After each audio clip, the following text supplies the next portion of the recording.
Kita ambil dimensi yang berbeda. Akhir tahun kita mari sibuk dengan diri kita sendiri, kita bermuhasabah.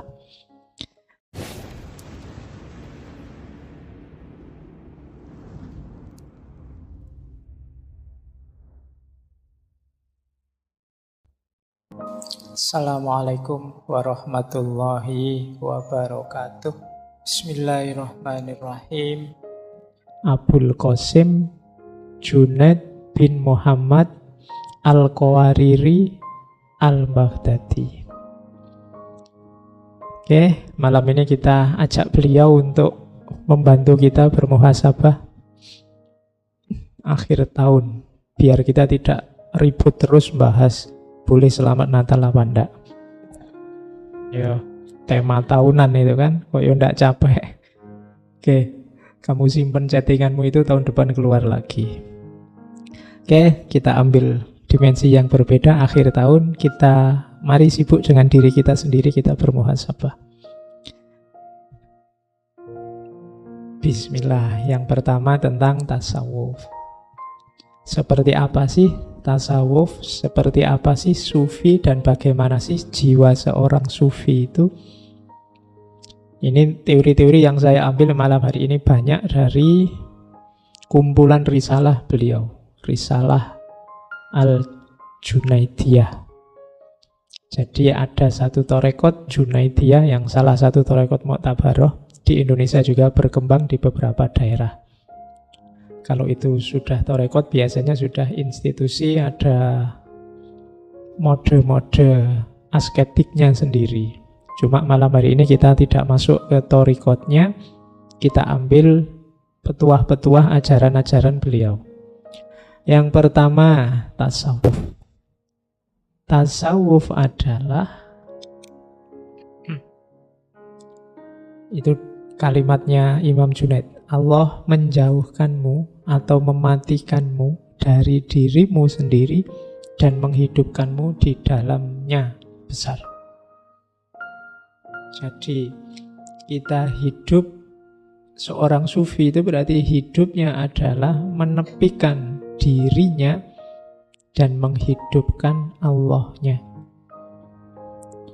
Seandainya kamu bayangkan dalam dirimu itu ada dua tombol, yang satu kalau diklik terus lagunya, nyanyiannya lagu dunia, yang satu kalau diklik yang lagunya lagu ilahi, ketuhanan.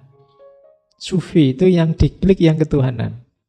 Jadi hidupnya hidup ala ilahi, tidak ala manusiawi. Apa kayak gitu manusiawi, Pak? Kan tadi disebut tidak ala manusiawi, ala ilahi. Loh Pak, normalnya manusia itu kan ya hidup di dunia, dengan gaya dunia, dengan mode dunia. Tidak apa-apa kamu hidup di dunia dengan mode dunia, tapi orientasinya ilahi. Apapun yang kamu lakukan, apapun yang kamu kerjakan, ya memang medianya media duniawi, perangkatnya perangkat duniawi, modalnya duniawi, tapi arah tujuan targetnya harus ilahi. Ngaji ini kan duniawi. Kamu butuh baju, kamu butuh kendaraan, kamu butuh kopi, kamu butuh gelas, kamu butuh laptop, kita butuh LCD. Ini kan duniawi semua. Tapi barang-barang duniawi ini kita ajak untuk mengilahi, untuk merohani. Kalau kopi itu kamu ajak melekan nonton sepak bola misalnya, itu kamu ajak duniawi. Tapi kalau kopi kamu jadikan media untuk melekan ngaji, bukan ngaji filsafat lah, nggak mungkin kamu melekan ngaji filsafat. Ya. Jadi kalau melekan ngaji Quran misalnya, kamu ajak dia merohani, mengilahi.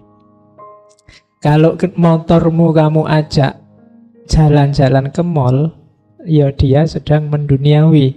Tapi kalau kamu ajak ke masjid untuk jamaah, dia kamu ajak untuk merohani, mengilahi. Nah, hidupnya seorang sufi itu seluruh aspeknya dibawa untuk hidup di dalamnya. Itulah yang disebut mengilahi. Kalau kalian nanti belajar mengolah rohanimu, mengilahi, jiwamu akan tertempa. Diilustrasikan di kalimat yang kedua itu. Jadi tasawuf itu menempa jiwa. Katanya Imam Junaid, kita tidak menjalankan tasawuf dengan banyak bicara saja. Qila wa qala, al-qil wal qol. Kita kan seneng belajar tasawuf. Kadang-kadang kita mimpi pengen jadi sufi, terus punya karomah apa, terus bisa menaklukkan orang, bisa menyembuhkan orang, macam-macam cita-citamu. Tapi kebanyakan hanya qila wa qala. Kita hanya wacana. Kalau pas ngaji kayak gini, bayanganmu sufi aku ini. Pokoknya ya ngono. Cuma ya pas gini aja wacana, begitu nanti pulang ya balik kaya asale. Tadinya apa, ya besok apa, kembali lagi begitu. Itu namanya qila wa qala. Hanya ngomong saja. Sudah bolak-balik ngaji tema sufi, ya jiwamu ndak nyufi-nyufi. Keseharianmu juga ndak berubah. Maka katanya Imam Junaid, kita tidak menjalankan tasawuf dengan banyak bicara saja. Makanya beliau agak tidak cocok dengan sufi yang agak bulat, agak rumit, agak dengan teori macam-macam, filosofi macam-macam. Ndak. Praktek saja sudah. Tapi kita melakukannya dengan lapar, maksudnya puasa. Meninggalkan senang-senang di dunia, kelezatan dunia. Dan melepaskan segala hal yang menyenangkan dan indah. Karena tasawuf adalah kemurnian hubungan dengan Allah yang dasarnya menghindari kesenangan dunia. Jadi sufi itu hidup di dalam Allah dan praktekkanlah, jangan cuma diteorikan. Itu tuntunan dari Imam Junaid. Kalau sukses, di situ nanti lahir Islam yang rahmatan lil alamin. Kaum sufi adalah seperti bumi. Semua kotoran dicampakkan kepadanya, namun tidak menumbuhkan kecuali segala tumbuhan yang baik. Bumi itu kan tempat sampah yang sejati. Kamu buang sampah ya ke bumi, melakukan yang jelek-jelek juga di bumi. Tapi bumi selalu memberikan yang baik-baik. Dia memberi tumbuhan yang baik-baik. Makanan kita sumbernya sebagian besar dari bumi. Jadi karakternya sufi yang pertama, meskipun banyak kotoran diberikan padanya, selalu yang baik-baik diberikan. Kalau ada orang mencaci maki kamu dan kamu balesnya juga caci maki, ya berarti kamu normal, bukan sufi. Kalau sufi diberi yang jelek, yang dikembalikan yang baik. Simbolnya bumi.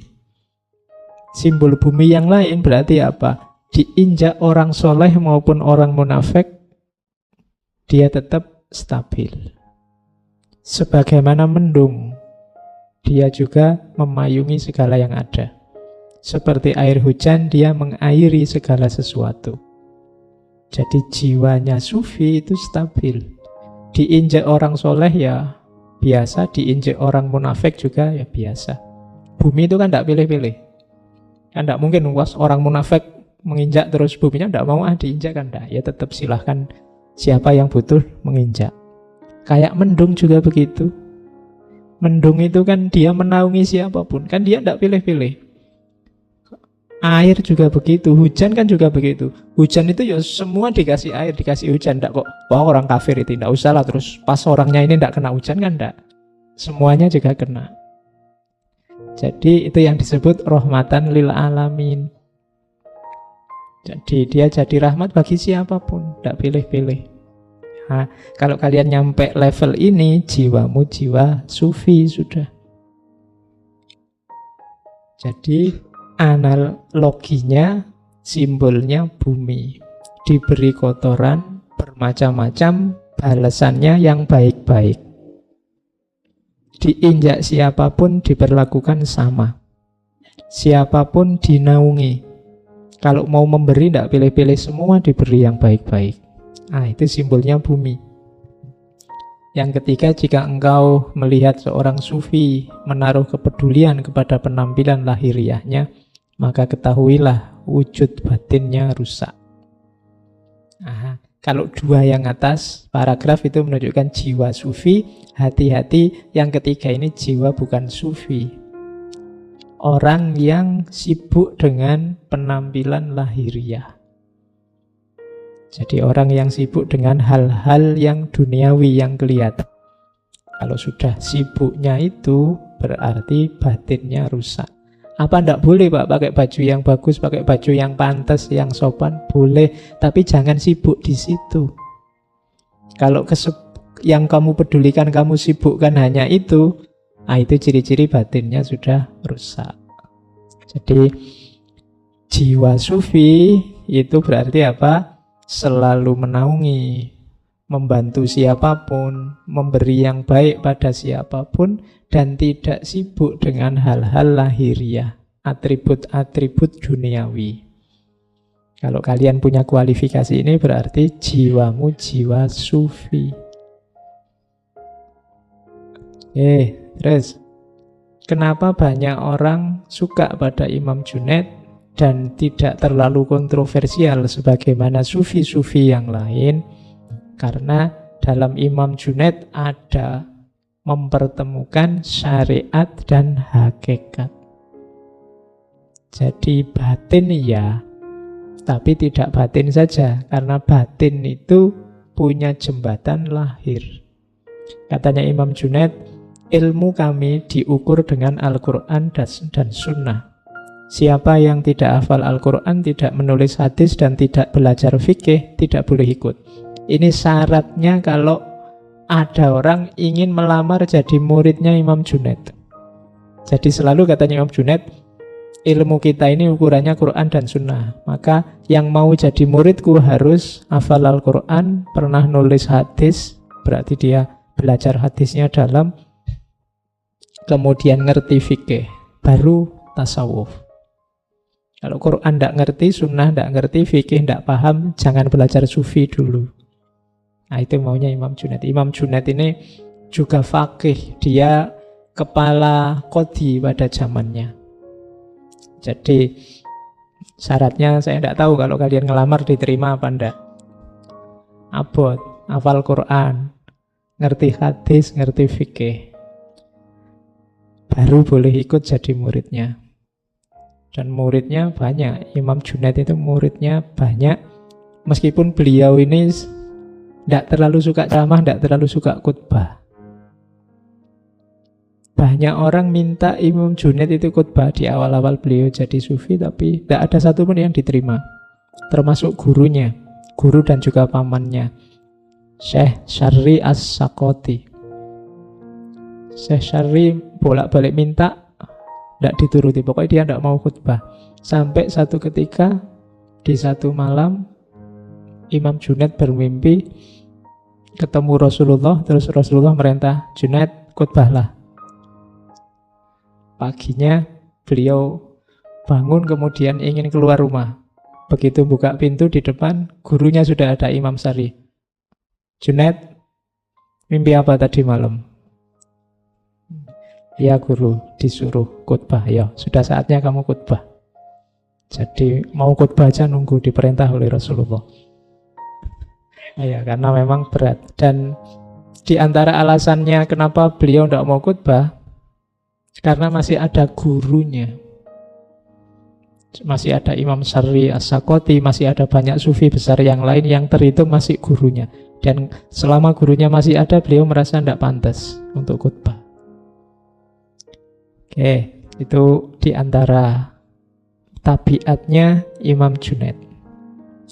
Nah, dalam tradisi tasawuf beliau dikenal ya syariat, ya hakikat. Tidak boleh syariat saja. Jadi beliau kadang-kadang mengkritik sejumlah sufi yang sering membuat kontroversi, termasuk muridnya Abu Mansur Al-Hallaj. Al-Hallaj itu muridnya Junaid. Kenapa beliau mengkritik para sufi yang kontroversi itu? Bukan karena anti sama ajarannya, tapi menurut Imam Junaid kontroversi-kontroversi, satohat yang kontroversial itu hanya bikin rumit, hanya melahirkan polemik. Kadang-kadang terus ditunggangi penguasa. Orang awam itu levelnya tidak sama dengan para sufi, katanya Imam Junaid. Kalau diberi hal-hal yang kontroversi, mesti rame, terus gegeran.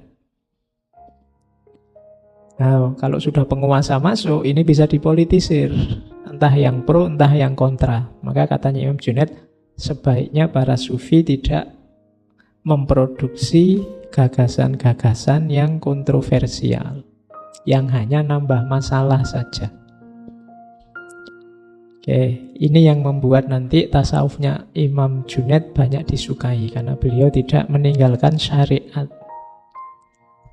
Ada cerita, jadi ada seorang muridnya yang menyatakan, ngutip dari sufi yang lain, bahwa orang itu kalau sudah sampai level makrifat bisa melakukan apapun termasuk meninggalkan kewajiban.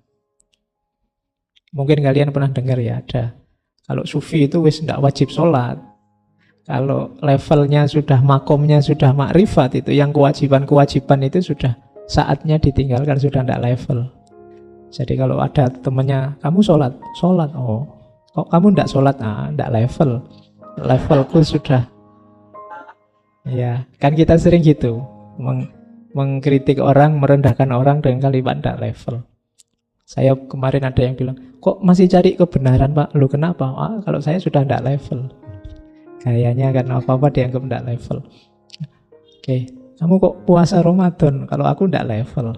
Nah, kan ada memang sufi yang punya pandangan semacam ini.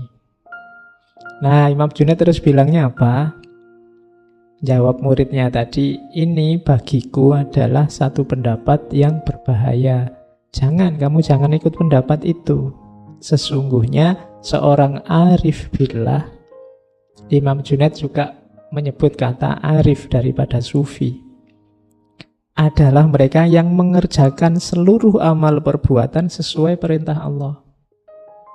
Logikanya sebenarnya kalau engkau menyatakan dirimu dekat sama Allah dan cinta sama Allah, jangankan diperintah, tidak diperintah pun kamu akan melakukan segala yang baik-baik, segala yang terpuji. Jangankan yang wajib, yang sunnah pun mungkin akan kamu penuhi, bahkan kamu nambah sebanyak mungkin. Jadi kalau ada orang bilang, saya sudah tidak wajib lagi sholat, tidak wajib lagi puasa karena sudah jadi sufi, makomku sudah tinggi, itu sebenarnya secara logika kontradiksi. Karena kalau kamu menyatakan sangat dekat sama Allah, cinta sama Allah, ya harusnya justru kamu nambah sholat semakin banyak, nambah puasa semakin banyak, tidak hanya yang wajib-wajib. Karena hanya kepadanya amal itu kembali. Katanya Imam Junaid, justru yang menjalankan kewajiban syariat tadi, inilah keyakinan yang terus memperkuat ma'rifatku dan memperkokoh keadaanku. Aku itu ma'rifatku tambah kuat, tambah kokoh, karena apa? Menjalankan kewajiban-kewajiban tadi. Jadi tidak ada ceritanya orang gugur kewajiban atau bebas kewajiban. Oke, itu tuntunannya Imam Junaid. Hubungan antara syariat dan hakikat. Nah, nanti di dalam Rosail ada 8 karakter sufi yang ini meneladani para nabi.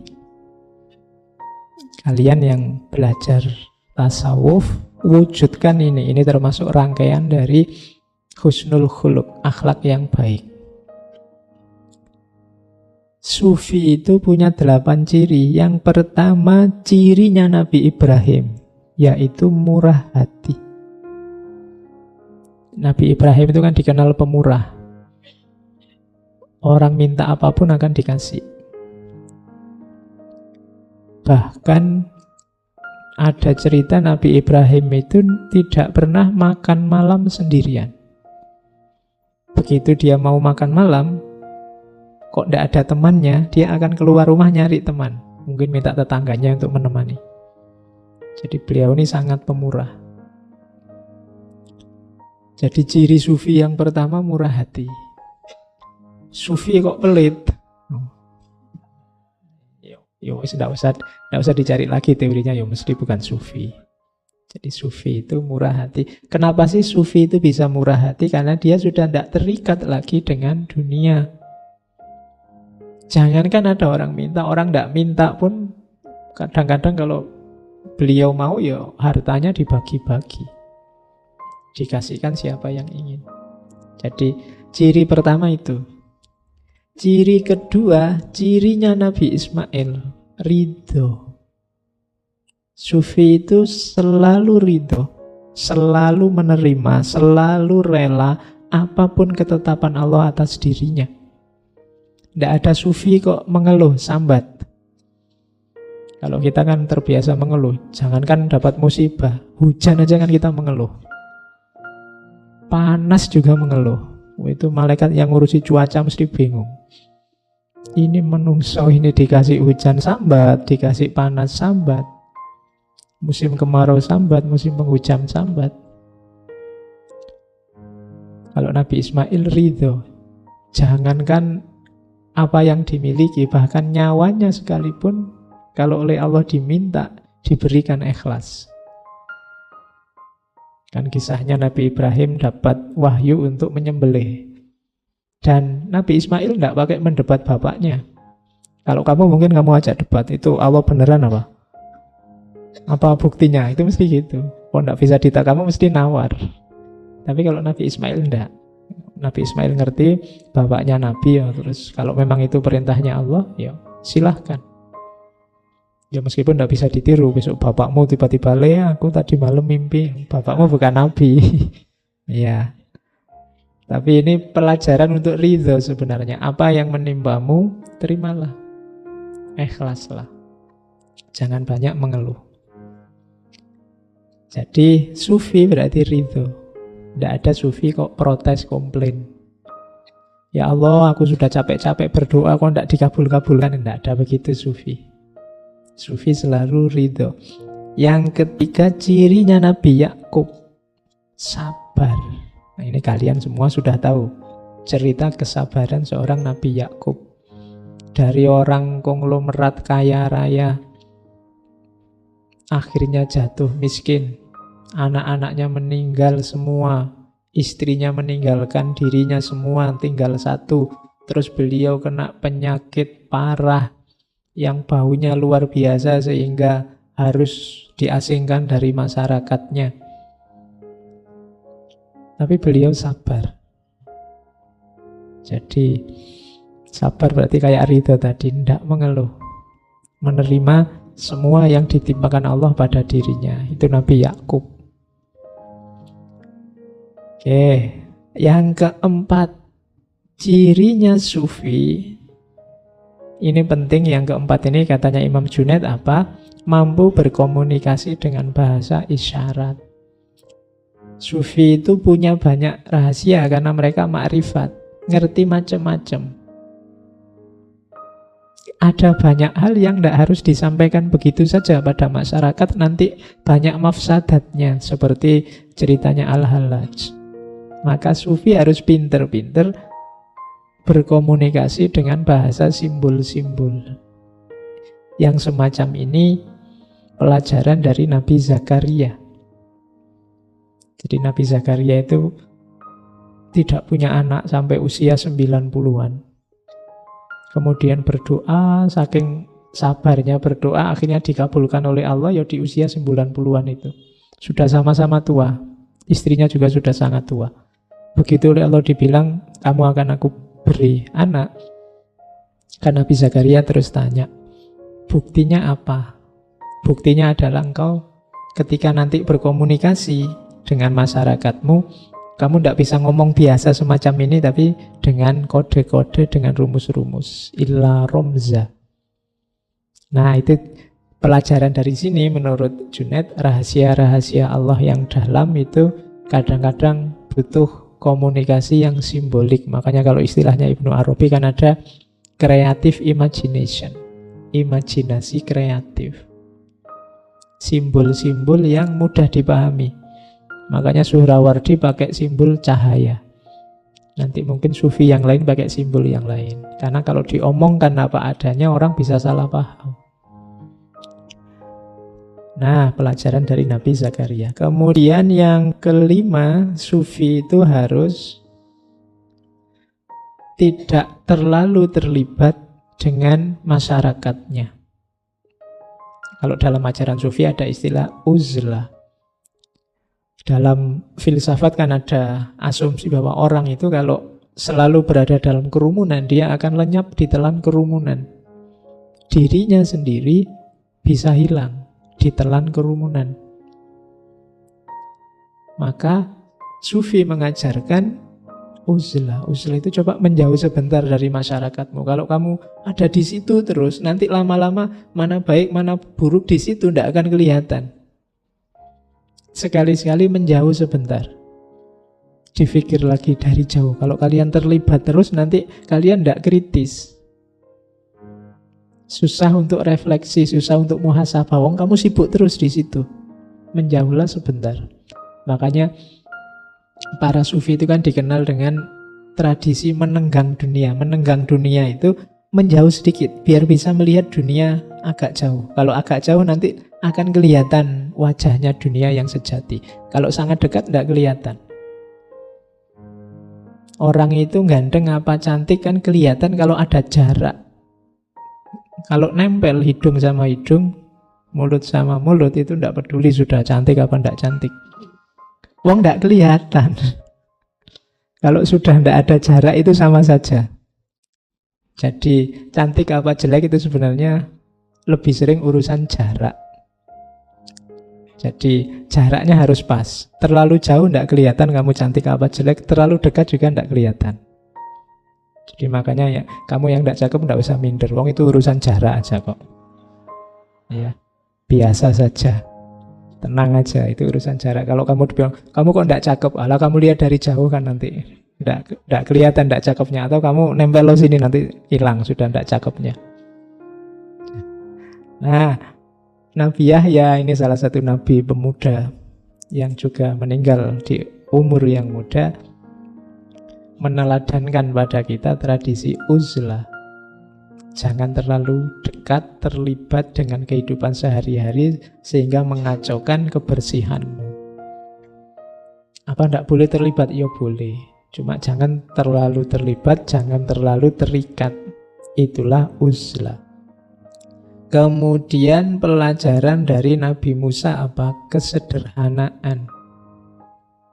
Isyaratnya pakai jubah wool.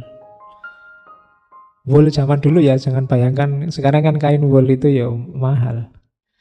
Tapi zaman dulu kain kulit binatang, menunjukkan kesederhanaan. Padahal Nabi Musa itu anak angkatnya raja Fir'aun. Harusnya dia kayak pangeran, cara berpakaian, cara hidupnya. Tapi Nabi Musa lebih suka hidup sederhana. Jadi sufi itu punya kecenderungan gaya hidup sederhana. Kemudian belajar dari Nabi Isa apa? Pengembara. Tidak sempit wawasan, kenapa? Karena pikniknya jauh. Ya.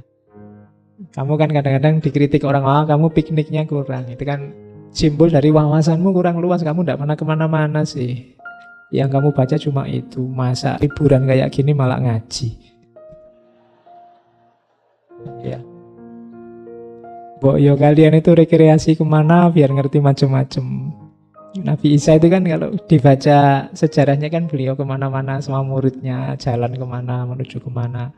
Itu kalian tiru biar wawasannya luas, biar ngerti macam-macam. Kalau modalnya besar ya sana keluar luar negeri, sana ngerti orang-orang di sana ngapain, orang dari luar pulau ngapain, dari luar kotamu ngapain, kan itu. Biar wawasanmu luas, biar tidak sempit. Oke, kalau kamu bisa memberi manfaat dan kamu pengembara, kemanfaatanmu kan bisa dirasakan lebih luas. Kalau kamu hanya sempit saja, ya kemanfaatanmu tidak bisa luas. Jadi, jadilah pengembara. Para ulama zaman dulu kan gitu, hobinya kemana-mana. Kadang-kadang mencari satu hadis saja itu bisa jalan kaki sebulan. Ketemu ulama siapa. Para ilmuwan zaman dulu ada tradisi namanya rihlah ilmiah. Rihlah ilmiah itu ya perjalanan untuk mencari ilmu. Tapi ini perjalanan untuk belajar ya. Kalau sekarang kan ada studi banding. Harusnya studi, tapi kan lebih banyak jalan-jalannya. Ya. Nah, pengembara. Dan yang terakhir apa yang katanya Imam Junaid jadi cirinya sufi? Ini kita pelajari dari Rasulullah, Nabi kita. Apa? Rendah hati. Jadi Rasulullah itu dikenal Nabi yang rendah hati, tidak sombong, tidak meninggi-ninggikan dirinya. Itu ciri utama harusnya yang diteladani umatnya. Padahal penyakit besar kita hari ini kan banyak di antara kita yang kebalikannya rendah hati, tinggi hati. Merasa diri paling benar, merasa diri paling cocok, paling lurus, paling manfaat. Nah, itu berarti kita tidak meneladani Rasulullah. Bahkan Rasulullah itu karena tawaduknya pernah bilang sampai la tusayyiduni, jangan kamu sayyidkan aku. Itu sebenarnya ekspresi tawaduk. Ya meskipun kita sebagai umatnya tetap menghargai beliau. Jadi ekspresi ketawaduan. Ajaran Islam itu kan banyak mengajarkan tawaduk. Sebagai tamu kita disuruh ad-dhaif kal mayyit. Nah, kita posisinya kayak mayit, itu tawaduk. Tapi sebagai tuan rumah, kita disuruh tamu itu perlakukan kayak raja. Kamu ndak usah tanya, lu tamu itu harusnya kayak raja apa kayak mayit, Pak? Kalau kamu sedang bertamu, posisikan dirimu kayak mayit. Diapakan saja sama tuan rumah, dikasih apa saja, disuruh apa saja, manut. Tapi kalau pas kamu sebagai tuan rumah, jangan merasa bahwa kamu tamu berarti harus kayak mayit ini. Ndak. Kalau kamu tuan rumah, ilmunya tamu itu perlakukan kayak raja. Ini sebenarnya contoh sering saya bilang ya, nasihat itu, pepatah kebaikan itu dilihat konteksnya. Ini untuk siapa, kapan. Oke, jadi itu sifatnya sufi. Saatnya kita muhasabah, kita punya enggak kualitas-kualitas ini dalam diri kita.